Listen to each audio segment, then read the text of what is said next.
Guess what? We are kicking things off in our kitchen this morning with one of our favorite chefs, Payton Curry. Always a pleasure to have you in here. Nice to see you, as always. Well, you know what? Here's what I love about what you bring to us, because you know what's in season and you kind of, take what's happening right now and then show us what to do with it, which I appreciate. Well, that's good. So what is in season right now? So right now we're going to focus on watermelon, heirloom tomatoes, some berries, some fruits that are in season now, some apples, pluots, which are plums and apricots, mixed together, which is kind of fun. We'll let science, we'll let science do that. Okay. That's what this is here. We've got one here. What is this right here? These are plums. These are pluots. Pluots. Yeah. So when you see them on the inside, when you cut the inside of it, you can see the color difference between the two. Yeah. So what I want to do is I want to make salads that are one, fun, and two, flirtatious. That's why I stay married. So we're going to do things just that flirt in the kitchen. Always got to, always got to. So we're going to keep textures similar, colors similar, but flavor profiles completely different. So all that I've done here is taken some of these beautiful local Arizona tomatoes, cut them up into different shapes and sizes. We've taken some of the plums and pluots, done the same thing. What did you have over that? That's just grapefruit zest. Oh, so the thing is we want to keep natural essential oils in the food. What's in there? This is quick pickled red onion. Okay. So red onions, Queen Creek olive mill, they do a beautiful white balsamic, which is a little bit sweeter. It doesn't run on the plate. And then we also have some beautiful roasted garlic. Okay, and that's basically the majority of our ingredients. It's the majority. Okay, yep. Let's get to it. So what we're going to do first is I'm going to show you how to cut this watermelon. And we did a fun little thing over here with this watermelon, which we'll get to. We're going to show that a little bit later, but look, it's tapped out. It's tapped out? I love it. I love it. So to be able to cut a watermelon properly, first you need We should go on the road. We should. Okay. Tapped out. You need a proper knife. And this is a beautiful serrated knife. Noble Bread's a local bread company in town that does the best bread knife. Okay. So don't just leave it for bread. Use it for watermelon. So give yourself a cut on the bottom and then a cut on the top. And then all you need to do is just go around the watermelon. And we're going to use this for the caprese salad. I believe Susan did that when she made the watermelon cake recently. So you just go around. Or at least somebody did it for Susan. Somebody. Just kidding. And then in the restaurant business, we save this watermelon, Ryan, and we'll pickle it. We'll use it. You will? Yeah, of course. Good We'll use it in salads and such. Really? No waste. Not in our backyard, right?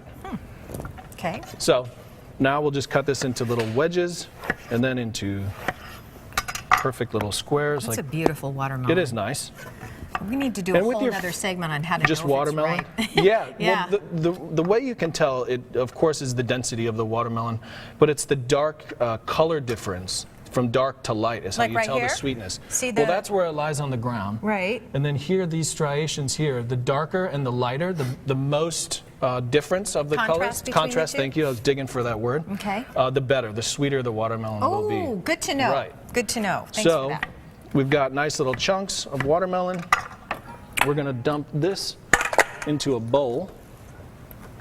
So now we have watermelon. Let me just taste it. You should. You should. Okay. Our heirloom tomatoes, which we'll dump into.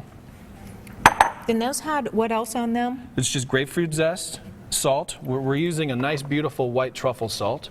Okay. Just because we're fancy. We're going to add the plums pluot situation. They had the zest also. And you're going to dump the vinegar and the onions in here as well. Everything? Everything. Okay. Ooh, this is going to be a fun So this is kind of just dump and go. Okay. And then olive oil. We have fresh tarragon. Oh my goodness. And margarine. And that's it. So this, you make this at your house. We're going to put the garlic in right at the end as a garnish. And the reason why is that we don't want everything to taste of garlic. Oh, so we want the garlic to be a garlic garnish, if you will. Okay. So now we'll move on to the beautiful watermelon.